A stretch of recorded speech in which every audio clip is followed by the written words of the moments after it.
team is working very closely with Naftagaz leadership and considers the team to be tenacious reformers and talented managers. We hope the current leadership stays in place. I talked to you about that before. I know that it is not something that the Prime Minister is happy about, but I really think it's. I follow the judgment of my team here. I don't know. I know everything else we're talking about intimately. I don't know this intimately, but I really would, with all the other things you're doing, have your team keep an eye on that. Okay? I promise. And I don't have any information about the intention of the Prime Minister. You did. I'm just raising it with you, okay, because that's what I just heard this morning before as I was preparing to make the call. That's the only reason I raised it. I invite Kobolev as the Chief Executive Officer of Naftagaz and speak with him directly what is the peculiarity, because all right. I'm making an investigation.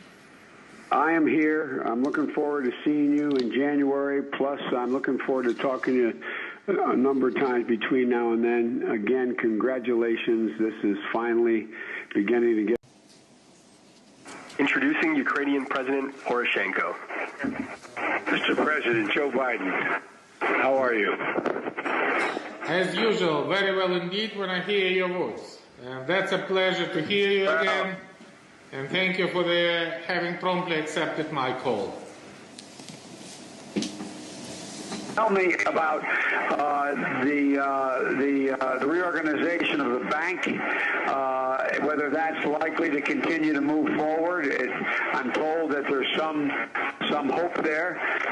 The private bank, and then I'll be happy to talk about anything that you want to talk about. But for the private bank and this situation, I think the situation is getting worse, because Mr. Kolomoisky is going a little bit out from the cooperative line he demonstrated before. This is appeared with the position that his people start to attacking my national bank governor, who is extremely good and extremely tough on the process of private bank. She is in my personal protection, but I think that I try to rise up the coordination on that, and we should be decisive enough to finish the process of the restructuring and nationalization of the private bank. And last things, I want to thank you, especially your guys with the CIA, for the extremely important cooperation with my intelligence guy of Kondratyuk and the new chief of my intelligence, for the counteracting the Russian scenario using the former member of parliament Anishchenko, who is giving the Russian passport, and in the very next day want to make a first best scenario for the destabilization political situation in Ukraine. We are in extremely good cooperation, and I want to thank you for that. This is the fact when very positive. Well, good. Look, we have our intelligence guys tell me we have a good relationship with your folks, your intelligence service chiefs, and I hope we continue these strong ties. Well, look, I'll let you know after I speak to our city how that meeting went, okay? You had a good week. And the third thing, I want to thank you for the absolutely clear signal Department of Justice about non-cooperation with these criminals, Anishchenko, Hogudu. Yeah. As far as I understand, he made a Skype conference in Washington. So he don't go to the US, but he make it from somewhere in Europe. And he said that he is cooperating with the FBI, including the investigation and polygraph. I'm not afraid, please, let FBI do whatever, but he is completely discredited person, and I would be happy if he launching the cooperation against him for bringing him responsibility in the absolutely independent National Anti-Corruption Bureau, and if it is true that FBI working with President Poroshenko. Hey, Petro. Hi, Joe. You had a good week.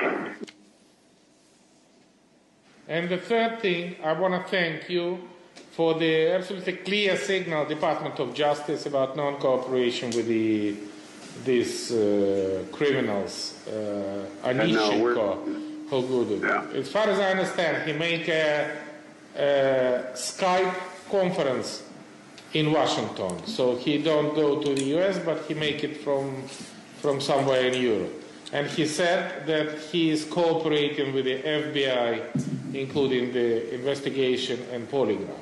I'm not afraid, please, let FBI do whatever, but he is completely discredited person, and I would be happy if he launching the cooperation against him for bringing him responsibility in the absolutely independent National Anti-Corruption Bureau, and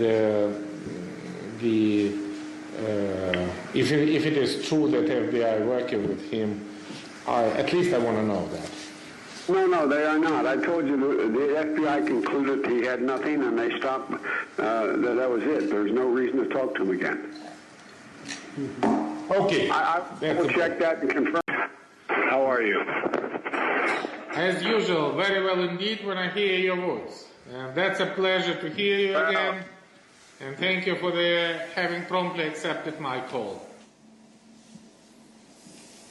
Your time one. I told you I would call Arseni. I called him. He said he was coming to Washington. Could he meet in person? I'm going to be seeing him, I believe, is tomorrow.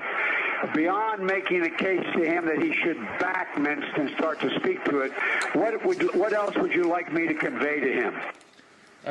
Point number one, this is the very strong coordination of his minister, because I really have a problem with Avakov, because the French ambassador came to me and said that she was extremely disappointed, not only with the statement of Avakov, but also with the meeting with Avakov of the French ambassador, who was very aggressive, means Avakov, and the reaction of the French side would certainly be, and I think we absolutely don't need that.